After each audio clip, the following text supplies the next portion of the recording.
요한복음 15장 1절 다 찾았으면 아멘. 우리 함께 읽겠습니다. 시작. 나는 참 포도나무요 내 아버지는 농부라. 아멘. 이번 시간에는 예수님은 누구신가 11번째 예수님은 참 포도나무시다 라는 제목으로 말씀을 나누고자 합니다. 우리는 지난 시간 예수님이 누구인지, 지난 시간에는 성경이 증언하는 메시아다라는 말씀을 나눴습니다. 예수님이 갑자기 하늘에서 뚝 떨어져서 나타난 분이 아니라 구약 성경부터 계속해서 예언되어 온 메시아다. 성경이 그토록 예수만을 전하기 위해서 전력 투구하는 것은, 우리의 제약된 담벼락을 뚫는 것은 예수밖에 할 수 없기 때문에 성경이 예수께 모든 것을 집중하면서 우리에게 전달하고자 한다는 말씀을 나누었고, 오직 그것만이 답이라는 것을 나누었습니다. 그런데 그것을 알지 못하는 사람들은 다른 것을 얻기 위해서 노력하고, 또 그렇게 추구한 교회들은 사람을 살리는 것이 아니라 사람을 죽여왔다라는 말씀을 나누었습니다. 오늘 이 시간에는 예수님은 참 포도나무시다라는 제목으로 말씀을 나누고자 합니다. 오늘 본문에 보면 예수님이 자기를 포도나무라고 비유하셨습니다. 여기서 우리는 질문을 할 수 있습니다. 왜 하필 포도나무인가?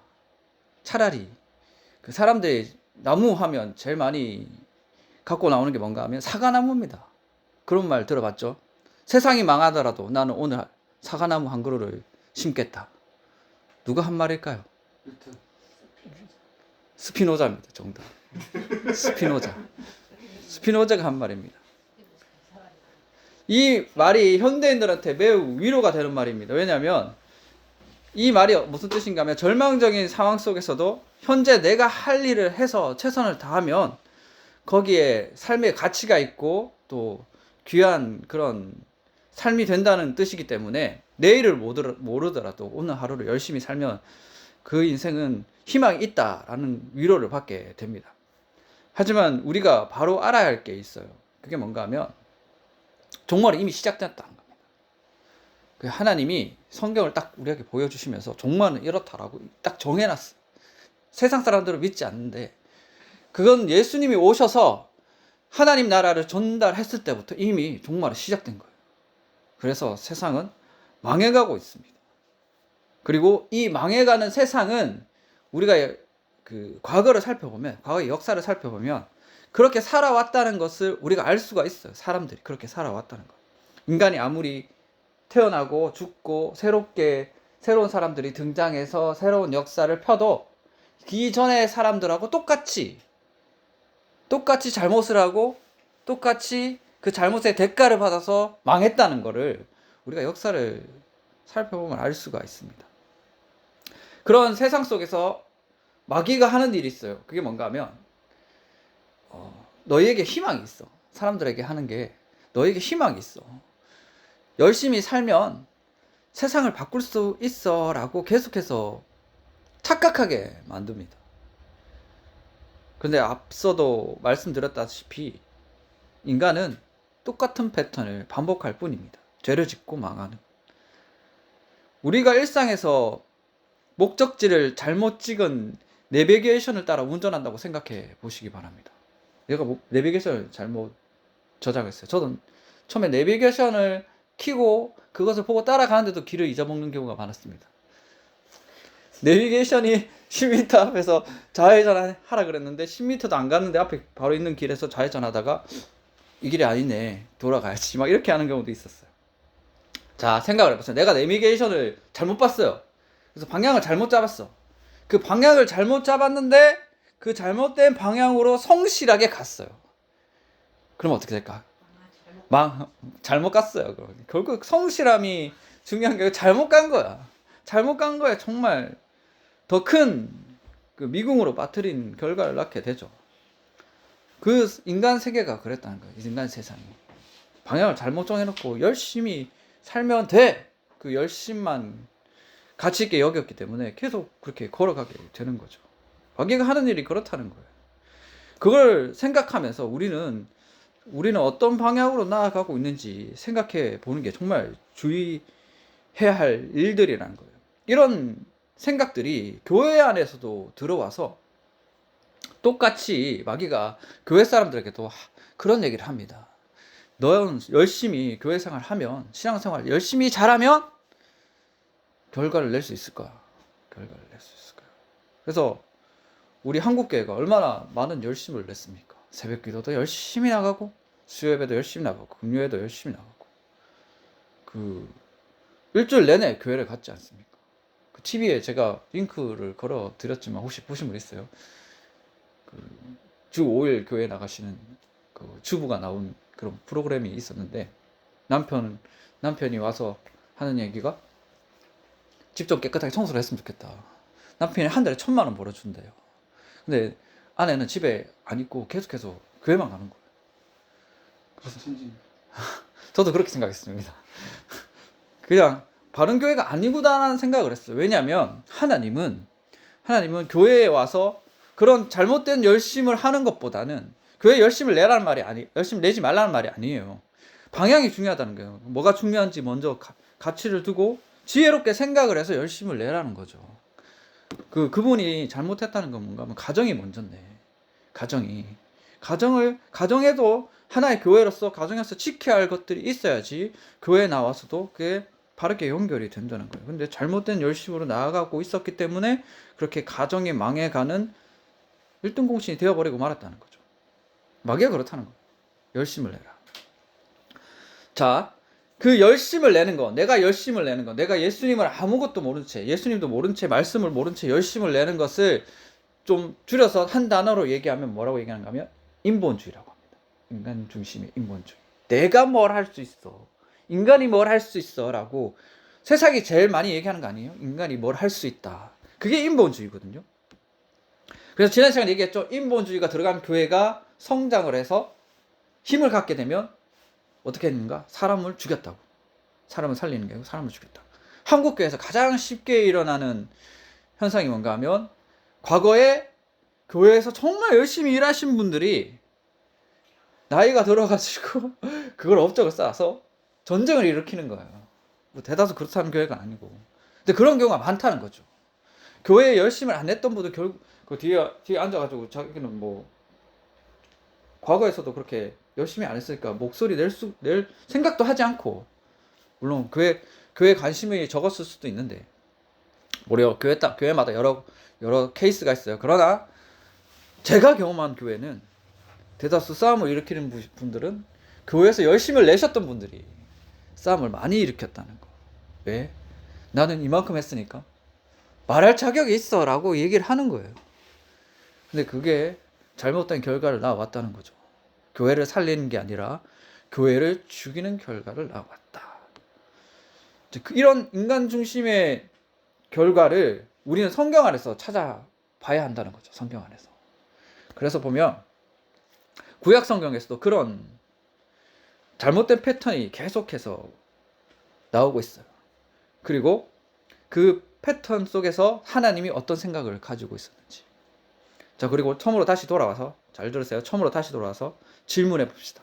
왜 주님은 자기를 포도나무라고 했을까? 혹시 아시는 분 있습니까? 포도주가 예수님 피에 사면 틀렸습니다. 포도나무가 제일 많았어. 흔해서. 틀렸습니다. 왜 자기를 포도나무라고 지칭했는가 하면 하나님이 구약 성경에서 이스라엘 민족에게 포도나무라고 말씀을 하셨어요. 시편 80편 8절에 보면 이렇게 적혀 있어요. 시편 80편 8절, 주께서 한 포도나무를 애굽에서 가져다가 민족들을 쫓아내시고 그것을 심으셨나이다. 이렇게 적혀 있어요. 시편 80편 8절. 여기서 하나님이 애굽, 이집트에서 가져와서 심으신 포도나무는 바로 이스라엘 민족이었습니다. 즉 구약에서 포도나무는 하나님이 선택하고 가꾸신 이스라엘이었다. 그런데 그 이스라엘이 가나안 땅에 정착하면서 본격적으로 하나님을 멀리했습니다. 창고가 생기고 곡식이 저장되는 것이 보이니 그것을 의지하게 됐어요.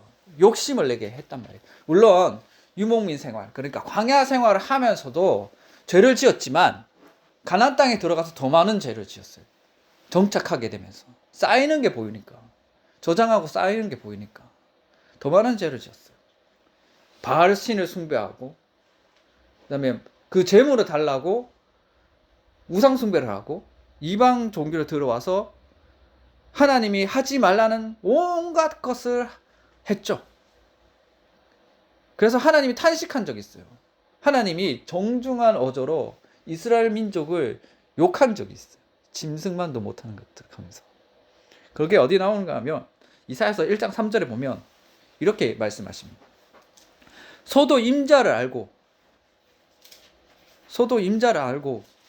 그런데 이스라엘은 깨닫지 모른다. 소도 자기 주인이 누군지 안대. 그 구유에 먹이 주는 자가 누군지 아는데 너희들은 모른다. 이 짐승만도 못한 인간들아. 이렇게 말씀하시는 거예요. 탄식하셨습니다. 그러면서 그 이스라엘 민족이 참 포도가 아니고 들포도는 야생에서 나는 포도에 못 먹어요. 너무 써서 못 먹어. 쓸데가 없는 거. 그런 들포도에 비유하셨어요. 선지자 보내가지고 이스라엘 민족들이 먹을 수 없는 포도, 먹을 수 없는 열매를 낸다. 무가치하고 썩은 열매를 내는 그들은 들포도다라고 이야기하시는 겁니다. 다시 말해 하나님이 이스라엘을 참 포도나무로 심었는데 들포도가 되었다는 거예요. 타락했다는 뜻이죠. 여러분 사사시대 알죠? 사사시대에 나타나는 큰 세 가지 패턴이 있습니다. 큰 세 가지 패턴. 하나님 떠나서 우상 숭배했다가 그 다음에 그 우상 숭배의 대가를 이방 나라들이 일어나가지고 침략을 해요. 그 다음에 이 이스라엘 민족들이 그 이방 나라한테 두드려 맞다가 너무 힘들면 하나님이 사사를 보내서 구출해 줍니다. 그러면 또 먹고 살만해지잖아요. 그러면 또 우상 숭배를 해요. 이 세 가지 패턴이 계속 이어지거든요. 사사시대 때. 그러면 사사를 또 보내고 하나님께서. 그때 가장 유명한 구절이 있죠. 사사기에 나타나는. 그게 뭔가 하면 왕이 없어 제 소견대로 했다. 왕이 누굽니까? 하나님이죠. 하나님을 예배하지 않고 자꾸 욕심을 부려서 다른 짓을 하는 거예요. 다른 짓을. 그래서 이게 사사기뿐만 아니라 창세기부터 말라기까지 계속해서 반복됩니다. 그러면서 그 사이사이에 어떤 말씀이 있는가 하면 예수님을 나타내는. 예수님이 올 것이다. 지난 시간에 했죠. 그리고 제가 이 말씀 묵상하면서 생각난 게 있는데 뭔가 하면 그 이스라엘 민족들이 바벨론에게 멸망당하고 잡혀갔을 때 그때 이사야 선지자를 통해서 그런 말씀을 하셨어요. 잘린 나무 그루터기를 남겨놨다고. 밑둥을 남겨놨다고 하나님께서. 완전 멸망시키는 게 아니라 그루터기, 큰 그루터기, 그게 누군가 하면 예수님이거든요. 다시 오실 예수님. 이 그루터기가 있으면 다시 나무가 될 수 있는 거예요. 그래서 그 예수님이 자기를 참 포도나무라고 했던 거예요. 너희가 할 수 없는, 끝없이 너희가 포도나무 역할을 하지 못했던 것을 내가 이 땅에 와서 하겠다라고 하신 선언이 오늘 우리가 읽었던 요한복음 15장 1절 말씀이에요. 내가 참 포도나무다. 그 앞에 누가 있었습니까? 유대인들이 서 있었잖아요. 그 유대인들이 들포도만 내는 거예요. 그런데 그것을 자기가 무슨 짓을 하고 있는지 모르고 있는 상황에서 예수님이 너희들은 들포도만 내는, 하나님이 바라지 않는 열매만 내는 쓸모없는 나무들이지만 나는 하나님이 원하시는 열매를 맺을 수 있는 참 포도나무다라고 선언하시는 거예요. 우리가 그렇게 할 수 없으니 나무가 되신 거죠. 예수님이 오셔가지고. 여러분, 인간에게 가장 착각하는 게 뭔가 하면, 마귀가 계속해서 말하는 게 뭔가 하면, 인간에게 가능성이 있다. 인간에게 희망이 있다. 이 얘기를 많이 하거든요. 근데 구약 성경 전체를 봐서 아시겠지만, 계속 반복합니다. 아무리 잘난 사람도, 다윗조차도 얼마나 연약한 모습이 많았을까요? 계속 똑같은 것을 반복해요. 끊임없이. 그 가능성이 없으니 예수님이 오신 거예요. 가능성이 조금이라도 있으면 하늘에서 그냥 지시하면 돼요. 그냥 이렇게 하라고. 그 가능성이 있는 자가 태어날 때까지 하나님이 기다리시면 돼요. 근데 없잖아요. 그래서 예수님이 오셔가지고 그것을 여셨어요. 자기가 하겠다고. 그래서 구약하고 신약하고 결정적인 차이점이 있습니다. 뭔가 하면, 잘 보세요. 구약 성경의 사람들은 정해지지 않는, 물론 하나님이 이렇다고 말씀하셨지만 그것을 믿지 않았기 때문에 정해지지 않는 불확실한 점이 너무나 많았어요. 그래서 죄를 짓고 우상 숭배하고 그다음에 다른 것을 구하고 막 그랬던 거예요. 그런데 신약을 넘어오면서 예수님이 기준을 잡고 그 중심에 들어가서 열어졌겠어요. 미래까지 다. 그래서 불확실성은 믿는 자에게 없다라는 거예요. 무조건 지금의 삶이 고통스럽고 이상하게 흘러가도 그건 지금뿐이지. 그런 말 있죠. 이 또한 지나가리라. 이 또한 지나가리라. 그 끝에는 무조건 예수님이 보장하는 확실한 미래가 있다라는 거예요. 확실한 미래가 있다. 그게 참 포도나무가 주는 우리한테 은혜인 겁니다. 내가 중심이 아닌 거예요. 중심은 예수님이 딱 서서 우리는 가지일 뿐이죠. 여러분, 그 가지를 묵상하면서 생각해 봐야 되겠어요. 가지는 절대로 스스로 나무에 붙을 수가 없어요. 땅에 떨어져서 그냥 있을 뿐이지. 누가 주워줘서 붙여야 돼요. 그래서 예수님이 나는 포도나무라고 얘기하신 다음에 뭐라고 말씀하셨는가 하면 내 아버지는 농부다.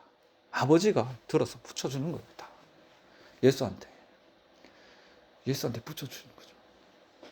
그러면 예수를 통해서 양분이 가겠죠. 가지 않게.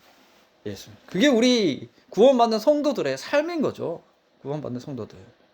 그러면 자, 본문으로 들어가 봐서 우리 본문 말씀 읽어보겠습니다. 2절 말씀, 요한복음 15장 2절 말씀 우리 같이 읽어보겠습니다. 시작. 물은 내게 붙어 있어 열매를 맺지 아니하는 가지는 아버지께서 그것을 제거해 버리시고 물은 열매를 맺는 가지는 더 열매를 맺게 하려 하여 그것을 깨끗하게 하시느니라. 아멘. 우리 예전에 이 구절 정말 많이 들었잖아요. 그런데 여기서 우리는 포커스를 어디에 두는지가 중요합니다. 대다수 어디다가 포커스를 두는가 하면 제거하다. 네가 말을 안 들으면 내가 제거해 버릴 거야. 이렇게 그 제거하는 데 포커스를 둡니다. 근데 그거 제거하다에 내가 생각이 맞춰져 있으면 어떤 하나님이 떠오르는가 하면 칼을 이렇게 뽑아가지고 잘못하기만 해봐. 이렇게 쳐다보면서 칼을 이렇게 뽑아가지고 열매 안 맺기만 해봐. 그럼 내가 너 잘라버릴 거야. 이런 뉘앙스가 있어요. 그래서 제가 이 단어를 찾아봤거든요. 제거하다. 이게 아이로라는 헬라어인데 아이로라는 헬라가 두 가지 뜻을 갖고 있습니다. 첫 번째, 열매 없는 가지를 잘라버리다. 두 번째, 열매 맺지 못하고 땅에 쳐져 있는 흙이 묻은 가지를 들어 올려서 다시 열매를 맺게 해준다. 이런 뜻을 갖고 있거든요. 보통 1번으로 해석하는데 1번으로 해석하면 하나님이 가차없어 보입니다. 내 삶에 열매가 없어요? 그러면 하나님이 낫이 날아들어서 잘려나갑니다. 그런데 1번으로 해석하면 구약의 들포도나무하고 뭐가 다를까요? 구약의 들포도나무. 구약에는 하나님의 공의가 확실해서 죄 지으면 그냥 바로 심판받습니다. 바로 심판받아요. 지금도 하나님의 공의는 있죠. 근데 지금의 하나님의 공의는 뭐죠? 심판의 기준 예수님입니다. 예수님. 지금의 하나님 공의는. 하나님이 구약 성경을 하고 신약 예수님을 보내서 신약으로 이제 넘어오셨는데 구약 성경과 똑같은 일을 반복하실까요? 안 합니다. 똑같은 일을 반복 안 해요. 이제 확실성을 예수님을 통해서 잡아오셨단 말이에요. 그래서 2번으로 해석하는 게 좀 더 자연스럽습니다. 가지를 들어 올려서 처진 가지를 들어 올려서 햇볕을 쬐게 해줘서 그 다음에 열매를 맺게 하신다. 신학자 중에 브루스 윌킨스라는 사람이 있어요. 이 사람이 농경학적 사실에 근거해서 열매 맺지 못해서 흙에 처박힌 가지를 들어서 씻겨준다로 해석합니다. 따라서 이 해석을 우리가 받아들인다면 이 본문을 봤을 때 자애로운 하나님을 만날 수가 있어요. 그 가차없이 다 잘라버리는 그런 하나님이 아니고. 그런데 또 재밌는 게 있어요. 그 다음에 뭔가 하면 그 본문에 보면 2절 말씀에 뒤에는 또 있죠. 무릇 열매 맺는 가지는 더 열매를 맺게 하려 그것을 깨끗하게 하십니다. 근데 이 깨끗하게 하다는 걸 헬라어로 풀면 카타이로 잘라버리다입니다. 잘라버리다. 깨끗하게 저는 이렇게 닦는 줄 알았어요. 가지를 닦아주는 줄 알았어요. 근데 아니라 깨끗하게 장가지를 이렇게 손질해 주는 거예요. 가지치기를 해주는 거예요. 더 큰 열매를 맺게 하기 위해서. 모든 나무가 그렇게 하죠. 농부들이 하는 가지치기. 카타이로. 그 하나님이 불순물을 제거해서 우리의 삶에 불순물을 제거해서 순수하게 한다. 그런 뜻을 가지고 있습니다. 이것을 생각하면 여러분의 삶에 하나님이 개입하셔서 여러분이 가지고 있는 잘못된 것을 버리게 해주신다는 뜻으로 해석할 수가 있어요. 영적 성장을 방해하는 것들, 내가 습관적으로 짓는 죄들, 내 성격, 그리고 주변 사람들, 그것을 정리해 주신다는 거예요. 가지치기. 여러분 예수 믿으면 주변 사람이 바뀝니다. 주변 사람이 아직도 안 바뀌었어요. 예수 안 믿었을 가능성이 높아요. 예수 믿으면 주변 사람이 바뀌어요. 그리고 나이가 들수록 내가 쓸 수 있는 시간이 적습니다. 그래서 지혜로운 사람은 선택과 집중에 그 시간을 어떻게 써야 되는지를 그 지혜롭게 이렇게 편성을 해요. 내가 쓸 수 있는 시간이 한계가 있기 때문에. 그래서 하나님을 섬기는데 되도록이면 그 섬기는 시간을 드리려고 애를 쓰고 그것에 집중합니다. 그리고 내 가족에다가도 시간을 써야 되고, 나에게 쓸 수 있는 시간은 거의 많지가 않잖아요. 나이가 들수록. 지혜로운 사람은 하나님을 섬기는 일에 집중한다는 거예요. 그렇다 보면 쓸모없는 인간관계 다 정리하고, 내가 하지 말아야 할 취미도 다 정리하고, 이제 저도 이제 아이를 낳게 돼서 이제 하지 못하게 되는 것은 너무나 많아질 건데, 이제 버려야 할 것도 많고, 아멘. 하나님이 이제 그 아이를 통해서 저를 많이 연단시킬 것 같아요. 저를. 또한 지나가니까 신발. 끝이 없어.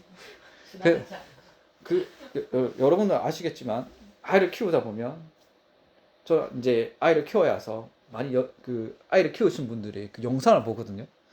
그래서 정말 존경스러운 게 뭔가 하면, 아이가 여기서 막 온갖 발악을 하고 고함을 치면서 울어도 참아내신다는 거예요. 자기가 이렇게 벌벌 울면서까지, 엄마들이 울면서까지 이렇게. 이 아이가 정말 뭘 다 해줘도 말을 안 듣거든요. 계속 울어요. 저 같으면 성질이 나가지고 야 조용히 하라 이렇게 할 수도 있는데, 그렇게 하면 절대 안 된다고. 아이한테 이상해진다고. 그러면서 이제 저는 그 생각을 했어요. 그러면 내가 만약에 아이를 키우면 그 아이를 붙잡고 기도를 정말 많이 하겠구나. 강제적으로 기도 정말 많이 하겠구나. 그런 생각을 했거든요. 그래서 하나님이 만들어 가시겠죠. 아이를 키우면서. 그렇잖아요. 교회도 성장을 하려면 어떤 한 영혼을 품어서 그 영혼을 통해서 내가 깎여나가는 체험을 하는 사람들이 빨리 성장을 합니다. 하고 싶은 말도 다 못하고 성질도 못 부리고, 그 사람한테 예수를 전달하기 위해서 나를 깎아내리는 거예요. 나를 깎아내리는. 그게 연단이 되는 거죠. 자, 이런 맥락에서 보시면 우리가 여기 본문에 나와 있는 6절 말씀이 해석이 자연스럽게 됩니다. 6절 말씀 우리 같이 읽어보겠습니다. 시작. 사람이 내 안에 거하지 아니하면 가지처럼 밖에 버려져 마르나니 사람들이 그것을 모아다가 불에 던져 사르니라. 아멘. 이전에 이 말씀 보면 어떤 생각을 먼저 탁 떠오르는가 하면, 주석에도 나와 있어요. 아주 보편적으로 뭔가 하면 예수 믿지 않는 사람들이 밖에 버려져서 지옥불에 불탈 것이다. 버려진 가지, 이렇게 얘기하잖아요. 그런데 이것을 그게 아니라 앞에 우리가 말씀을 놔두었던 것처럼 버리다 아이로, 들어 올린다 아이로, 그 다음에 깨끗하게 하다 카타이로, 이것을 받아들이고 해석을 한다면 이 부분을 불신자가 버려져서 지옥불에 타는 해석이 아니라 성도가 불시험의 연단 속에 들어가서 구원받는, 해석으로 할 수 있다는 거예요. 고린도전서 3장 12절에서 15절 말씀에 이렇게 나와 있습니다. 만일 누구든지 금이나 은이나 보석이나 나무나 풀이나 지프로 이 터 위에 세우면 각 사람의 공적이 나타날 터인데 그날이 공적을 밝히리니 이는 불로 나타내고 그 불이 각 사람의 공적이 어떠한 것을 시험할 것임이라. 만일 누구든지 그 위에 세운 공적이 그대로 있으면 상을 받고 누구든지 그 공적이 불타면 해를 받으리니 그러나 자신은 구원을 받되 불 가운데서 받은 것 같으리라. 이 말씀 해석할 때 이렇게 두 가지로 해석해죠. 어떤 사람은 공적을 잘 쌓아서 하나님이 기뻐하시는 가운데 구원받고, 어떤 사람은 정말 말 안 듣고 죄지어서 하나님이 불에 쳐넣어서 저게 질질 끌려가면서 하나님한테 맞아가면서 구원받는다, 이런 식으로 해석을 했잖아요. 그게 아니고 그 터 위에 구원받을 때 공은 예수 공밖에 없습니다. 예수 공로. 물론 상급은 있어요. 상급은 있는데 그 공로는 예수 공로밖에 없어요. 제가 이 부분에 정말 많은 걸 자료를 찾아봤거든요. 자료를 찾아봤는데 금이나 은이나 보석 어떤 주석은 이렇게 얘기해요. 거기 남는 게 있다. 남는 게 있고 다 타버리는 게 있다. 어떤 주석은 전부 다 똑같다. 금이나 은이나 보석이나 그 다음에 나무나 지피나 다 똑같다. 오직 예수밖에 안 남지 않는다. 근데 저는 예수밖에 남지 않는 쪽이 제일 더 많이 지지하거든요. 다 타버리고. 왜냐하면 여러분 하나님 앞에서 불에 타는 게 뭘까요? 하나님 외에 하나님 자신에게 온 것 외에는 다 타버립니다. 아담과 하와가 이제 에덴 동산에서 쫓겨났을 때 거기 뭐가 돌았죠? 불칼. 불칼이 왜 돌았는가 하면 하나님의 영역에는 죄는 절대로 들어갈 수가 없어요. 죄가 들어가게 되면 그냥 타버려. 불타버린다는 거예요. 그리고 죄인이 하나님 영광에 노출되면 즉사합니다. 즉사. 인간이 하나님 만나면 즉사예요. 그래서 그것을 방비하기 위해서 불칼이 돌았거든요. 그리고 우리가 정말 이걸 중요시 여겨야 되는 게 뭔가 하면 우리가 하는 행동이나 우리가 열심히 하는 신앙생활이나 선교나 전도나 모든 것을 총망라해서 그 속에 하나님의 것이 없으면 다 불타버려요. 하나님 받을 수가 없어요. 속성 자체가. 내가 아무리 그거를 드리려고 해도 하나님 앞에 가면 다 타버려요. 우리가 그렇다는 거죠. 우리가 뭐 나쁜 짓을 해서 죄를 짓는 것도 죄지만 우리 존재 자체가 죄예요. 그래서 우리에게 나오는 게 다 뭐다? 죄라는 거죠. 죄. 그것을 하나님이 불태우시겠다는 거예요. 불태우시겠다. 시편 68편 2절에 보면 그런 게 나와 있습니다. 연기가 불려 가듯이 그들이 몰아내소서. 불 앞에서 미리 녹음같이 악인이 하나님 앞에서 망하게 하소서. 죄인이 하나님 앞에 가면 다 탄다는 거죠. 다 탄다는 거. 그래서 성도는 처음부터 순결하고 거룩한 존재가 되는 게 아니라 하나님이 불구덩이에 우리를 쳐넣어서 순도 높은 사람으로 만들어 가신다는 거예요. 불구덩이에 쳐넣어가지고. 그래서 그걸 생각해 보시면 돼요. 대장장이가 검 만들 때 빨갛게 달궈가지고 불에 쑤셔 넣죠. 그다음 빼가지고 다시 망치로 때리죠. 땅땅 때리면서 다시 쑤셔 넣죠. 우리가 그렇다는 거예요. 우리가 이거는 어떤 특별하게 순종을 잘해서 편하게 가는 사람이 있고 순종 못해서 맞고 가는 사람이 있고 그런 게 아닙니다. 다 맞아요. 다 필연적으로 겪어야 돼요. 필연적으로. 제 친구 중에 그런 사람이 있어요. 내가 예수를 전하면 아니야 나는 지금 내 마음대로 하고 마지막에 이렇게 병상에 누웠을 때 그때 내가 영혼 접할 거야. 나는 그렇게 예수 믿을 거야. 이렇게 얘기하는 친구가 있어요. 근데 그렇게 안 되거든요. 그 하나님의 계획과 뜻에 따라 그렇게 되는 거지 내가 그렇게 하고 싶다고 해서 그렇게 절대 안 됩니다. 말 안 듣잖아요? 불에 쑤셔넣어요. 하나님. 그리고 다 말을 안 들어요. 우리 전부 다. 내가 말을 듣는다고 착각하는 것뿐이지. 전부 하나님 말을 안 듣습니다. 내가 듣고 싶어도 내가 하나님 말이 맞아라고 머리가 이제 인정을 하더라도 이 몸이 안 따라가요. 내가 이게 나쁜 습관이야. 이 핸드폰 만지는 거 버려야지. 이거 알잖아요. 알면서도 못 버려요. 그런데 버리게 하신다는 거예요. 하나님이. 불구덩이에 쳐넣어가지고. 하나님이 연단을 하신다는 거예요. 그 다 맞으면서 간다는 것을 어떻게 우리가 알 수 있는가 하면 여러분 사도 바울 알죠? 그 사도 바울보다 여태까지 태어난 사람 중에 뛰어난 사람 몇 명이나 있었을까요?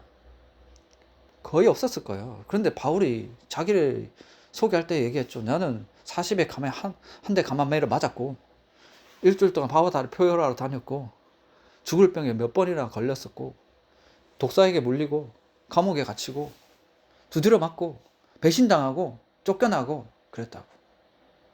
뭡니까? 연단했다고. 하나님께 연단받았다고. 자기가 연단받았다고. 그러면서 계속 달려가죠. 하나님이 부르신 그 상급을 위해서.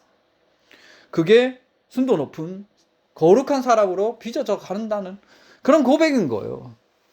그래서 그 성경을 썼던 사람이 그렇게 고백하는데 밑에 태어난 사람들이 아니야 나는 바울보다 더 뛰어나게 살 수 있어. 열매 맺을 수 있어. 그래서 나는 편하게 갈 수 있어. 이렇게 얘기할 수 있을까요?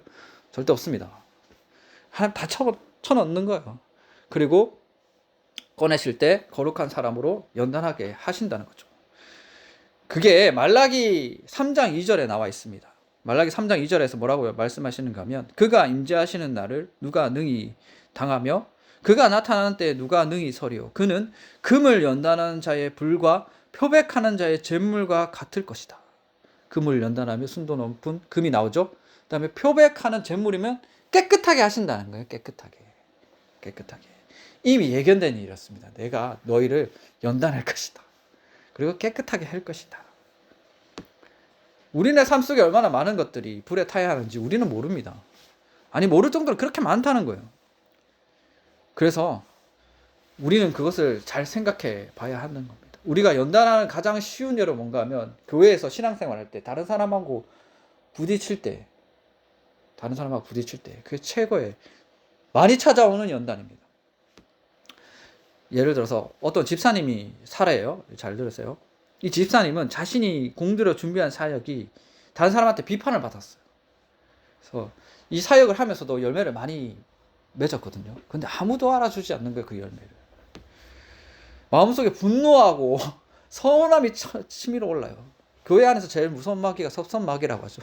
섭섭함이 너무나 치밀어 오릅니다. 이 분노하고 섭섭함의 그 베이스에는 뭐가 자리 잡아 있는가 하면 내가 이만큼 했으니까 인정받아 하는데 왜 사람들 나를 그렇게 열심히 했는 걸 못 알아주지? 그렇게 생각하는 게 잡혀 있으니까 분노하는 거예요.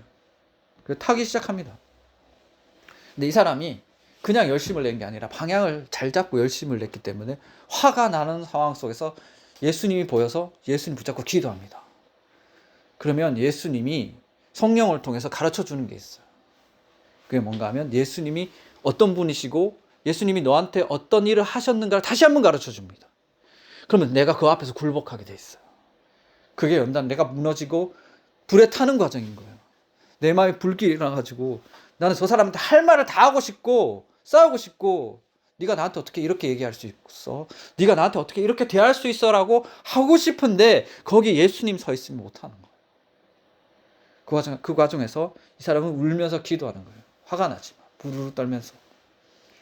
그러면서 연단되어지는 거죠. 더 높은 과정으로. 절제의 열매를 맺게 되고 화평의 열매를 맺게 되고 더 깊이 하나님의 마음을 알게 되는 겁니다. 자, 결론을 맺겠습니다.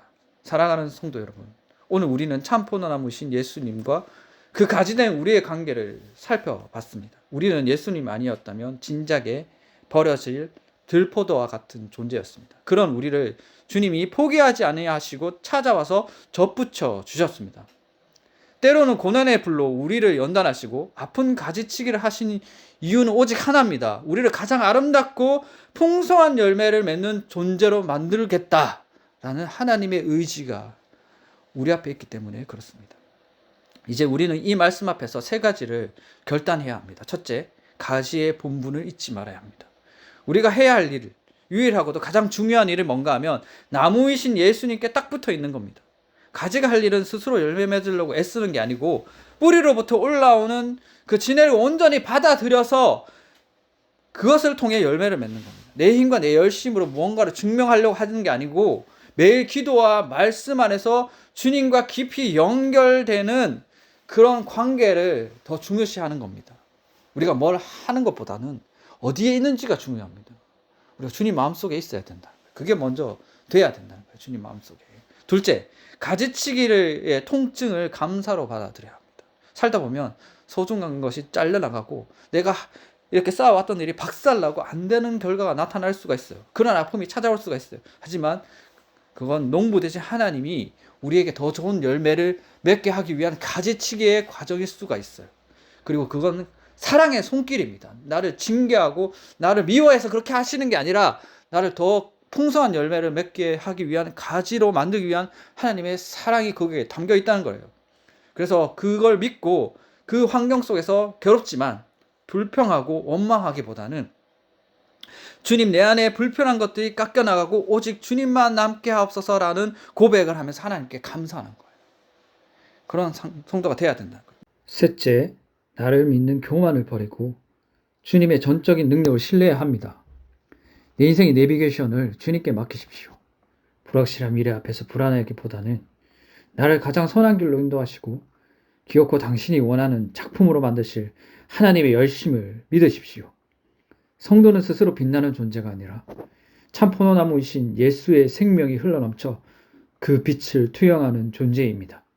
이번 한 주간 우리를 들어 올려 씻기시고 돌보시는 그 자애로운 농부의 손길 안에서 참된 안식을 누리며 성령의 열매를 맺어가는 여러분이 되시기를 주님의 이름으로 축원드립니다.